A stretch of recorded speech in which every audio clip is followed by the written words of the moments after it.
Alice's Adventures in Wonderland.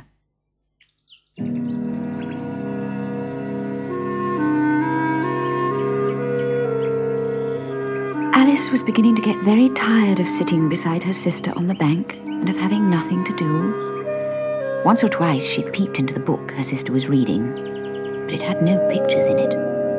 And what is the use of a book without pictures, she thought.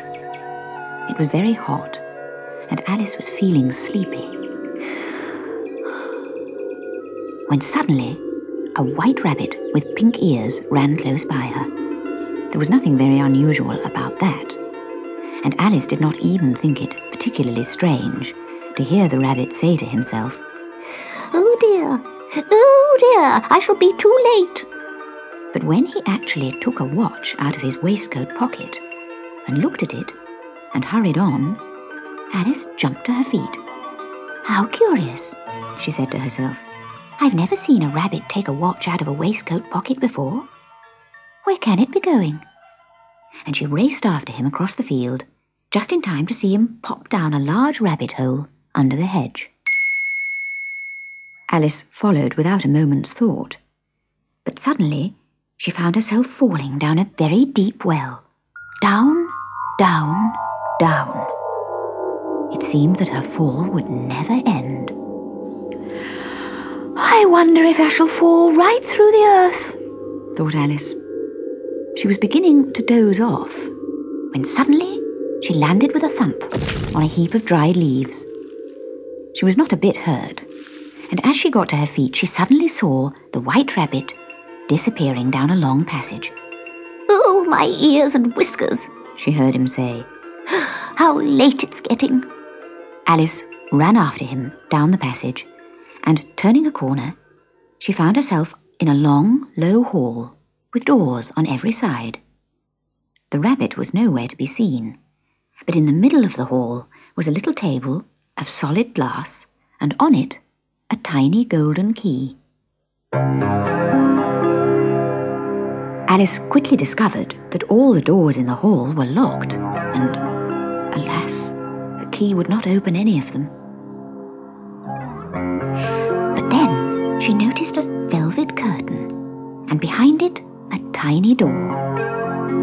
She knelt down and tried the key in the lock, and before her delighted eyes, the door opened on the loveliest garden she'd ever seen. She longed to wander among the bright flowers and sit by the cool fountains. "But I can't even get my head through the doorway," she thought with a sigh. "Oh, how I wish I could shut up like a telescope." She went back to the table, and there was a little bottle with the words "Drink me" on a label tied around its neck.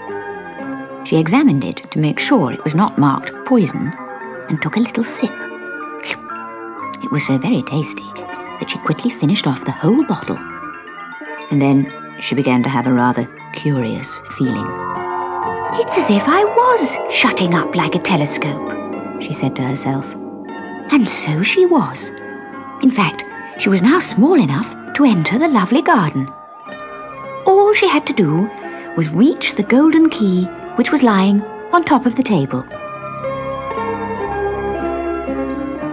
She tried her best to climb up one of the table legs, but it was too slippery. She was about to burst into tears when her eyes fell on a little glass box lying under the table. She opened it and found a very small cake on which the words "Eat me" were beautifully marked in currants. Alice quickly ate the cake. "Curiouser and curiouser," she cried. "Now I'm opening out like the largest telescope that ever was. Goodbye, feet. I wonder who will put on your shoes and stockings for you now. I'm sure I shan't be able." Just then, her head struck against the roof of the hall, and she picked up the little golden key and hurried off to the garden door. Poor Alice. It was impossible to do any more than lie on one side and look into the garden with one eye. She sat down and began to cry. You ought to be ashamed, she said to herself. A great girl like you crying in this way. Stop it this moment, I tell you. But she went on all the same, shedding hundreds of tears, until there was a large pool all round her and reaching halfway down the hall. After a time, she heard the pattering of feet and hastily dried her eyes to see who was coming. Oh, it was the White Rabbit, splendidly dressed, with a pair of gloves in one hand and a large fan in the other. He was obviously in a great hurry. "Oh, the Duchess, he muttered. "Oh, won't she be savage if I've kept her waiting?" "If you please, sir," said Alice, hoping to ask him for help. But the rabbit was so startled that he dropped the gloves and fan and scurried away as fast as he could go. Alice picked up the fan and gloves, and as the hall was very hot, she began to fan herself. "I do wish that someone would put their head down the rabbit hole," she said with a sob. "I'm so tired of being all alone." As she said this, she looked down at her hands and was surprised to see that she'd put on one of the rabbit's little white gloves. "How can I have done that?" she thought. "I must be growing small again." Alice was indeed shrinking rapidly.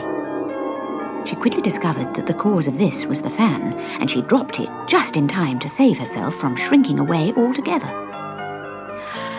"And now for the garden," she said hopefully. But as she stood up, her foot slipped and splash! She was up to her chin in salt water. She was in the pool she had made with her tears.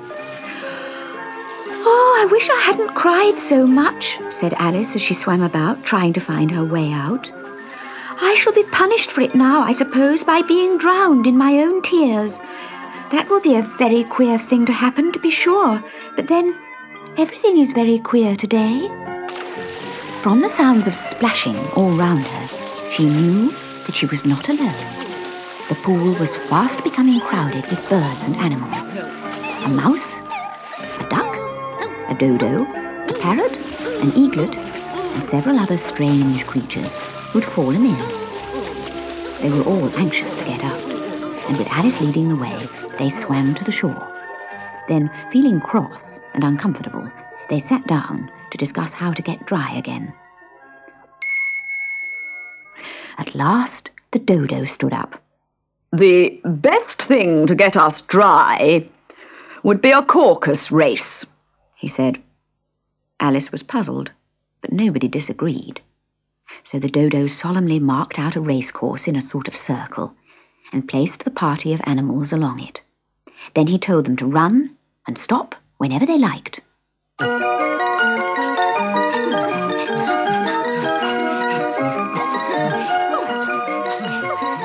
After they had been running for half an hour or so and were quite dry, the dodo suddenly called out, "The race is over.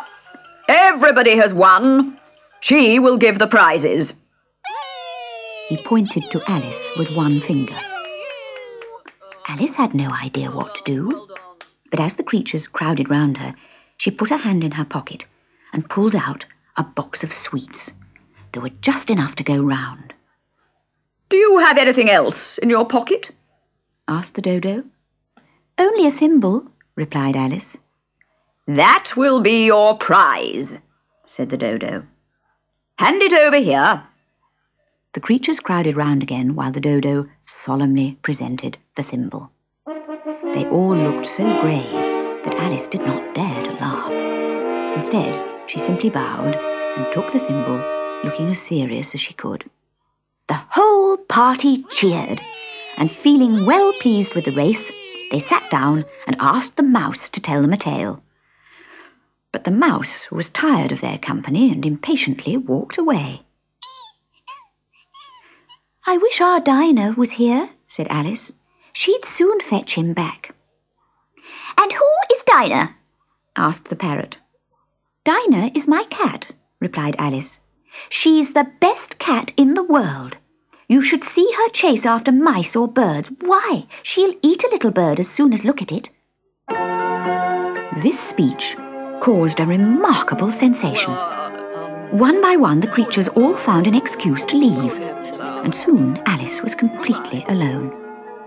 "I do wish I hadn't mentioned Dinah," she said tearfully. "Oh, my dear Dinah, I wonder if I shall ever see you again."